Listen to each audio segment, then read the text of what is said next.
should your partner make an attempt to understand your mental health? And the answer to that question is absolutely. If your partner, I mean, it's a difficult one because some people will argue the fact that, you know, mental health, if you suffer with mental health, that shouldn't be forced upon your partner. But the argue with that is mental health is who we are. We can't help this. It's an illness and it can last for a lifetime.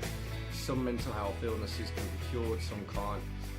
It's as simple as that. And if somebody suffers with their mental health and they enter a new relationship and they discuss their mental health with the partner really has to consider that and take that on board and decide very, very quickly if they want to take the relationship further and if they want to try and build a serious long-term relationship with that person, because this person is going to struggle throughout their life, and that is something you do have to take into consideration. It's a big thing, and if you can't understand the mental health illness that your partner has and you have no idea how to deal with that, mental health is so in the limelight right now and everybody's talking about mental health, especially in 2020, and it's not difficult to do a quick search and try to learn what you can and talk to your partner.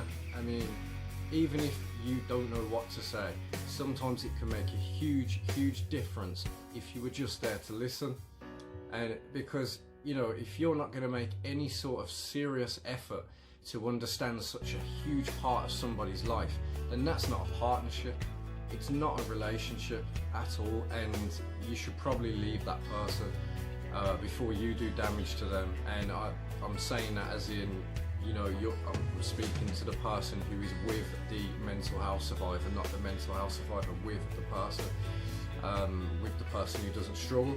So the person who doesn't struggle with their mental health, you've got a lot of stuff to take into consideration here, because this person is going to struggle, like I said, for probably all their lives and have good patches and bad patches. And during those bad patches, not many people know what to do. It's very difficult because everybody who suffers with their mental health, they'll act in a different way. So it's a really difficult one.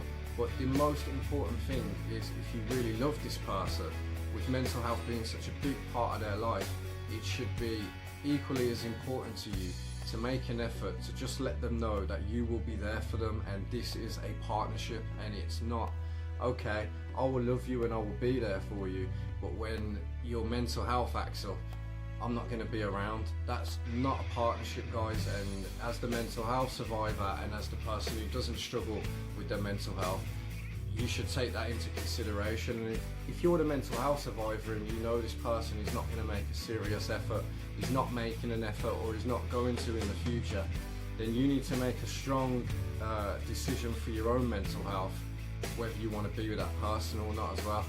You have to make that choice too. You can't allow them to make it for you. And one of the mistakes mental health survivors make sometimes is, because we're so, you know, emotionally vulnerable, it can be very difficult for us to break up with somebody even if the relationship is not going well. You know, that stability, when it goes, it can have a large effect on the mental health. It can have a big effect, a really big effect.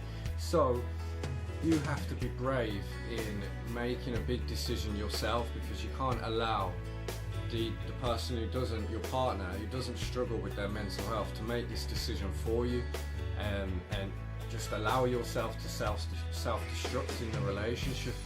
You've got to be able to try and make that decision for yourself to benefit your own mental health, because it can't all be placed on the partner. I mean, at the end of the day, like, if they get into this relationship and they're not making any sort of effort at all, these red flags, we have to try and learn how to pick them up, and we have to try and know before it gets serious, before the relationship progresses and gets serious, and, you know, kids get involved and marriage gets involved.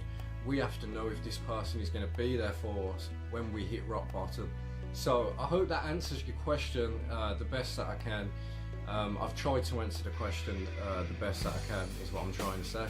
And I hope it helps, guys. So give the video a like if you think this information is useful for you, and if you've got anything you want to add to it, put it in the comment section below, guys, so people can take what they need from what you provide. And thanks for watching again, and I'll see you again soon.